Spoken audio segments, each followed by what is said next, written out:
Magandang araw sa ating lahat mga kababayan. Dito naman tayo, nalangin po tayo sa ating mga santa. Ang ating pong Santa Cara David, ipanalangin mo po kami. Ang ating pong santa ay ang tagalipol ng masasamang tao sa Pilipinas. Ang ating pong santa, tagalipol ng mga magnanakaw. Ipanalangin mo po kami, Santa Cara David.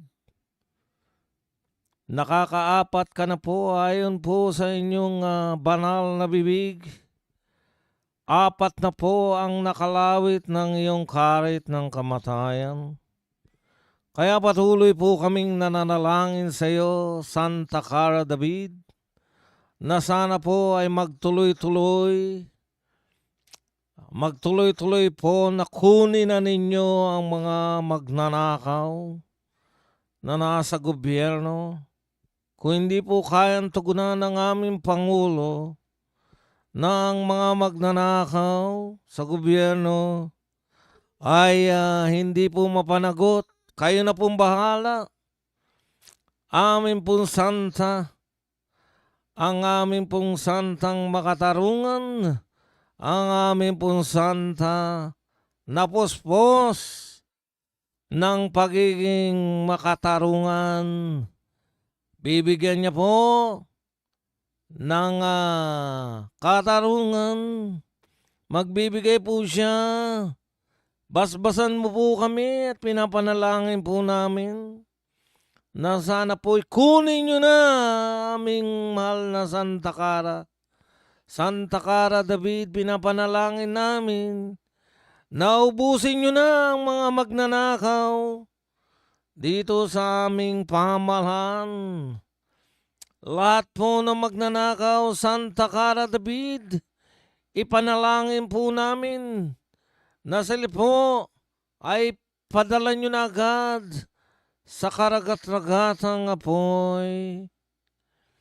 Mahal naming Santa Cara David, pinapanalangin po namin na bukod po sa mga miyembro ng Quadcom, ganun din po ang mga Tricom. Unahin nyo na po, Santa Cara David, ang nagpapanggap na congressman na hindi naman nanalo. Sabik nang makasama ang una nyong kinuha para po sila ay makapag-golf na. Pinapanalangin po namin.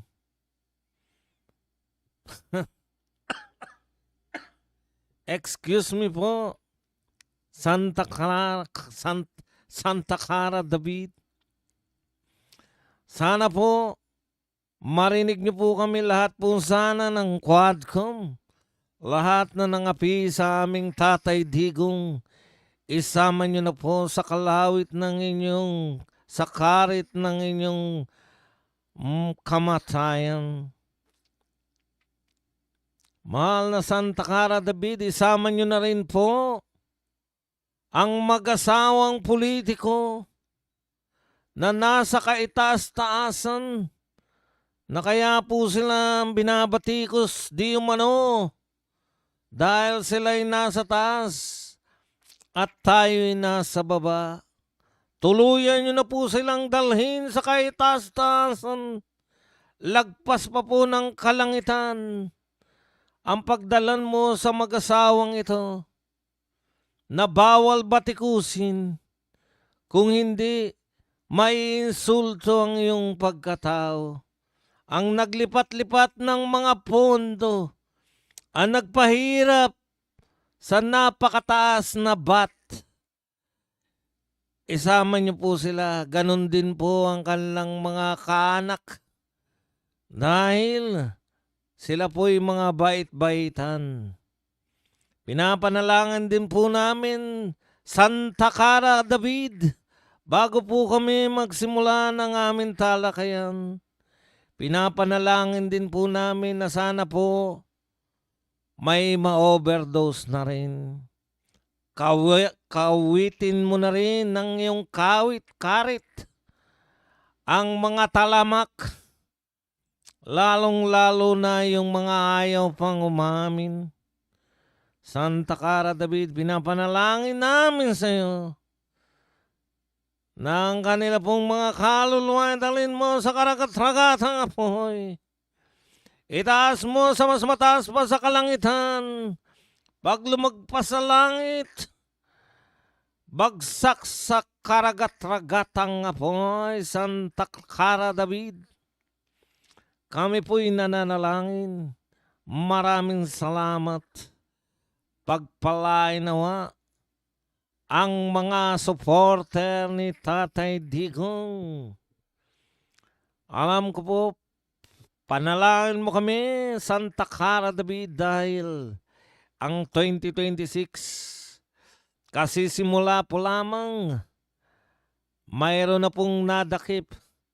Taliwas po sa ating kagustuhan na makadakip at magpakulong ng mga magnanakaw. Inuna po pong makulong ang isang dating general na tumutol sa pagnanakaw.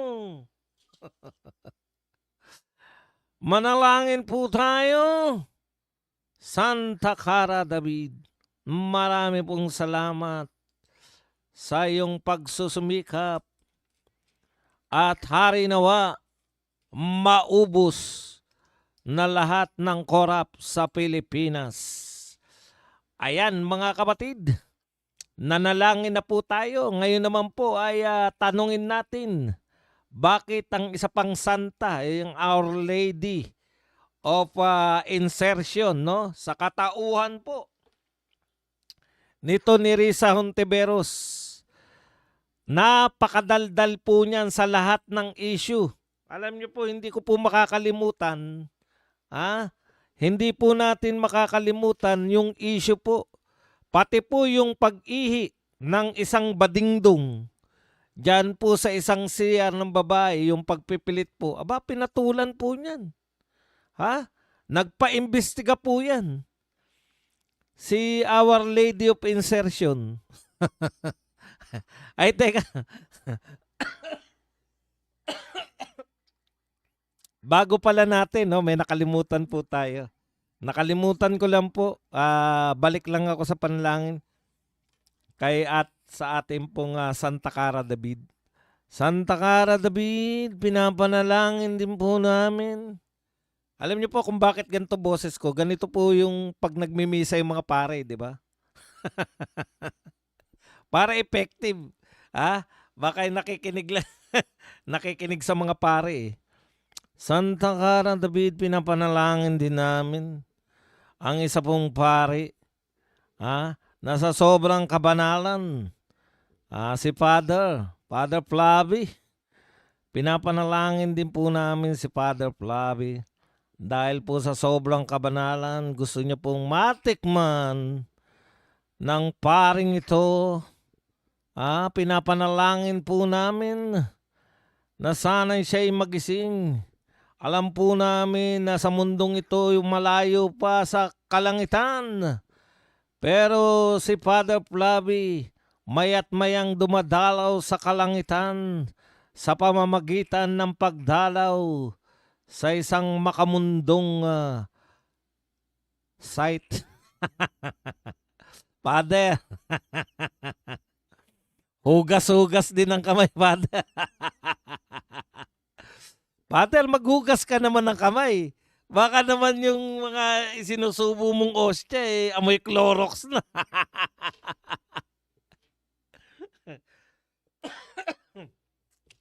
Excuse me po. Ayan.